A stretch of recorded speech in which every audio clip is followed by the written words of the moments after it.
Welcome to another episode of Inside the Chambers. I'm your host, Bria Tai, and today we're here with Judge Carol Munnings-Mishevitz, who is a retired judge, a TV show producer, and a legal consultant with over 30 years of experience in the Bahamian legal field. Welcome to the podcast, Judge Carol, and thank you so much for being here today. Thank you so much for having me. Of course. So I'd like to start by asking about your journey. What inspired you to pursue a career in law and then eventually venture into entertainment? Right. Well, as a young person coming out of high school and then going to university, I never saw myself in law, and least of all, well, I wouldn't even say least of all entertainment, because I don't think entertainment was on my radar. It wasn't an option as such. It was more like you get out of high school, okay, so the next road is to go to college, and what sort of career did I want to pursue? And I really didn't know. I finished high school kind of early. When I say early, I was 16 years old. And so then I went to College of the Bahamas and transferred over to University of Florida, and I studied French. Oh, wow. Yeah, so I was a very average student, okay? And so I was looking for an area of study that I could do, right? Mm-hmm. And that I liked, that kind of interested me. So when I went to COB, it looked like I had an aptitude for languages. At least it was the arts generally. Mm-hmm. So after I finished my bachelor's degree with a major in French, I had to figure out what to do in terms of a career. And I didn't want to teach, Mm-hmm. A lot of people say, oh, I wanted to be a teacher, or they wanted to be a lawyer or whatever. Mm-hmm. And I just didn't really know. I honestly didn't know what I wanted to do. But I was fortunate enough that I was able to get a job with an offshore bank. Mm-hmm. And it so happened that the parent company was a French bank. And so it was like, okay, so I did my degree in French, and I got like an entry-level position. And it was fine, but it wasn't super interesting for me. However, they were inclined to send me to their overseas office because I showed a level of skill. And then, of course, I did have basic French understanding. And I think that my parents at the time were a bit concerned, mm-hmm. because by then I would have only been 20, right? Mm. So still quite young. And so my mom said to me, well, why don't you study law? Which was really her way of avoiding me going to Paris at the young age of 20 years old. Right. She wasn't too crazy about that idea. She said, why don't you study law? And I thought, okay, you don't have to be good at math. You don't have to be good at science. And you just need to be able to read books, right? And I loved reading books. So I'm like, yep, sign me up. I'll go study law. And that's how I fell into the law. Wow. And so I studied at University of the West Indies, mm-hmm. went to the campus in Jamaica, the Mona Jamaica campus. My brother was already on campus. He was studying medicine at the time. Okay. And so I got some discount off my courses because of having a first degree, but I didn't go straight into second year. Mm-hmm. I went into first year, but I didn't have to do the foundation courses since I had already had like a foundation degree with my bachelor's. Right. So I had a kind of light course load. Mm-hmm. So I really enjoyed Jamaica. Amazing. Driving through the mountains and going to Ocho Rios. And, there I was in Jamaica with my brother studying law. Wow. It was a fun time. And then year 2 and year 3 at UWI, the campus for law is based in Barbados. So for year 2, all the students go to the Cave Hill campus in Barbados. So off I went to Barbados to study year 2, and then the law courses intensified. You have year 2 and year 3. I got to Cave Hill campus into year 2 of the law, and it literally just came alive. Wow. So I had this one professor in particular, but I mean all the professors were great, but there was one professor, Tony Bland, I think he was, and it was equity and the law of trust. Mm-hmm. And he was hilarious, but he had a way of storytelling as well that really made the law come alive for me. Wow. And it was in year 2, I remember it like it was yesterday. It was in year 2 at Cayville in Barbados when the law came alive for me. Wow. And like I told my son the other day, I love it to this day. From then till now, I just fell in love and I stayed in love with the law. Amazing. So when you began your career, what type of challenges did you face, and how did those challenges impact your views on women empowerment specifically? So I think the main challenge, which is really, it's obvious, is just as a woman and then balancing a career with having a family. Right. So not too long after, when I was called to the bar, and I was actually pregnant at the time that I was called to the bar. Oh, wow. So I track my years of call with my daughter's age, but we won't say what that is because she may not want everybody to know her age. But anyway, wow. So right away I had the challenge of looking after a young baby and studying. And I wasn't married yet either. So I lived at home with my parents. And the law, they tell you when you're studying, you've probably heard this, the law is a jealous mistress. Oh, yes. You know, definitely heard that one. They want to put the fear of God in you and let you know that it's very serious and it's very hard work and not everybody can do it and all those things, right? And, well, it was okay in the sense that, it was okay because I really enjoyed the law. Like I was, doing the cases, preparing for court, seeing all these different fact scenarios that you would encounter. Right. I started in the criminal side, so I began my formal legal career as Crown Counsel, as Assistant Crown Counsel in the Office of the Attorney General, and I mean, the files were stacked this high in my chambers. There were so many cases, so many. And then I was working and breastfeeding because I had this little baby. Oh my goodness. And I used to take my little lunch bag and go into the ladies and express milk because I was breastfeeding, and express my milk and then take it home at the end of the day and put it in the fridge so that my daughter would have it for the next day. Wow. And it was always go. So it was challenging looking after a little baby. It was challenging practicing and preparing for court, and it was very intense.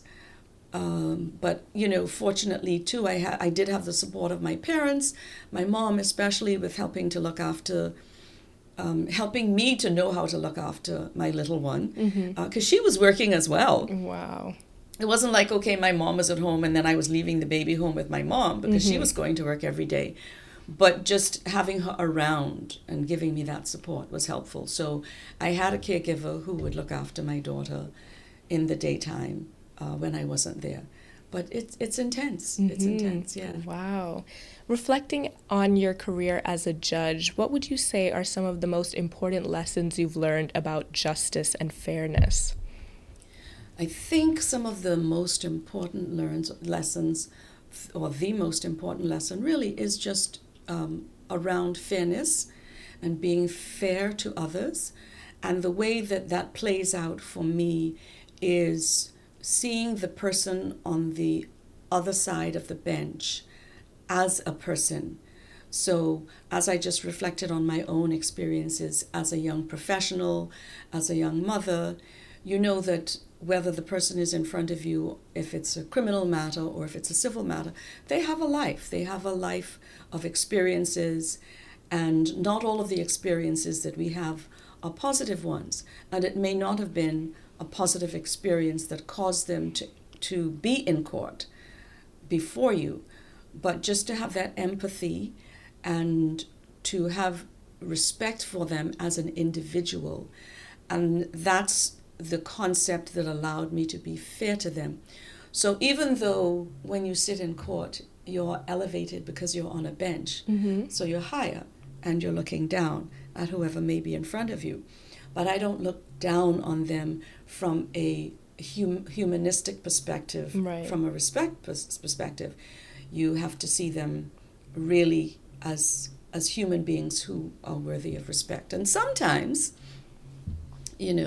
particularly I think in my early days, I used to get a little carried away as a magistrate. I'm like, well, I'm the magistrate, and a clerk, or for example, even a police prosecutor, they would, I had one in particular who would, at the end of the day, they'd say, magistrate, you shouldn't really say that to them like that. I was like, I shouldn't, you don't think? Or, so it helps if there is someone in your circle who can just remind you to be human and to be fair to others, because sometimes we forget. Mm-hmm. Right. The power, it can go to your head. You have that feeling when you walk down the street and you've got a police officer by your side who's protecting you, and everywhere you go, you've got an officer, Mm-hmm. at your arm, at your beck and call, in the sense of, to keep people who may have not so good intentions away from Right. you, that kind of thing. And also, really, they lend that authority and cause people to respect you, because they realize that, this is a person who is in a position of authority. Mm-hmm. So they're helpful. They have an important role for that. But also, they can help remind us to keep our feet on the ground. Absolutely. Yes. Your transition from being in law to then going into the entertainment industry is very inspiring. What inspired you to transition into the entertainment industry and start Justice with Judge Carol? As you ask me that question, it causes me to reflect on a kind of, and maybe this is a pattern, because remember earlier I had said I didn't start out intending to be a lawyer. Right. I kind of fell into it. Well, in a way, I kind of fell into the entertainment side of the law as well. When I was getting ready to retire, I decided to take early retirement, so I didn't work all the way up to the standard retirement of 65 years, because I thought, well, maybe there are other things that I could do and other things that I'd like to try. So I opted to retire a little bit early and see what there was out there that for a new challenge for me. What I started out really thinking that I would like to offer arbitration. Mm-hmm. I thought that would marry well with my experience in the law and my experience on the bench, and then maybe segue into doing a TV show. So I had no concept about what the entertainment industry really was about. And I think, to be honest, really as a judge, having come up through the legal profession and different levels of the judiciary, the idea is that you're super conservative. Mm-hmm. People expect you to be serious at all times, Mm-hmm. And very reserved, that you have that kind of persona. So I sort of thought, well, it might be fun, but I didn't know how I could pull it off. Mm. And so I thought, okay, I started out offering arbitration services. Right. That really didn't fly. I didn't get any takers on my offers. Wow. But that also is something new. And but I felt that I had the personality. So the other side of my personality, besides being serious on the bench, is that I like to think of myself as a fun person. Yes. I have a kind of playful, silly side, if you will. And so I thought that I could combine the two aspects of my experience as serious on the bench, and then being able to be funny but not silly, I guess. Yeah. And give it a try. So it was challenging because, like I said, I started out thinking, well, I tell people that, come to me and I can, if you have a dispute, you can have your cases heard quickly, and I will be the mediator or arbitrator for the dispute. And then I thought, when they come to me, I'll say, oh, okay, and by the way, can we televise the case? Mm-hmm. But like I said, that that never happened. Wow. So were there any specific challenges that you remember from starting your own TV show? So there's this saying that, ignorance is bliss. And I certainly was blissfully ignorant about all of the things that were involved in a television production. So everything for me was a learning curve. And I had to, I started out by going to speak to people that I knew in the industry and get information. I went to different media houses, television stations locally, and said, hey, I'd like to do a television show. How much does it cost? Yeah. Basically. And then they would say, well, you need this many episodes, you will need to have a producer, you will need to have a director. And then I started getting the information that way. And you will need to have this. So as I started speaking to different people, then I started getting the information on the various aspects to creating the television show. And so I had my notebook and I'd be like, oh, and I need that, and oh, I need this. And then they'd say, yes, and you need to have your music to go with the show. And I'm like, oh, I need a jingle? Okay, wrote that down. You need to have. So little by little, it was really speaking to people in the industry, which is how I built up the bank of information that I got. Once I had the information, I then set about going to acquire these different aspects, acquiring the set, commissioning the music, and deciding on the types of cases and that kind of thing. What advice would you give to individuals in the legal field who are considering venturing into the entertainment industry as well? I think the advice that I would give would be to just go for it. One of the things as I developed and grew in my career was observing the various ways that you could leverage your profession, the legal profession. So as an attorney, some people study law and never practice, and then there are people that practice as lawyers and then move into other fields, and then there are persons who are fully qualified as lawyers and also never practice. And you begin to see, you don't see all of it immediately, particularly in the Bahamas. Most of the lawyers, 90% I think, or 99% even, of the people who we know to be lawyers practice as lawyers. And so it was that discovery that, oh, there are different things that you can do. And I'm not just talking about being in-house counsel.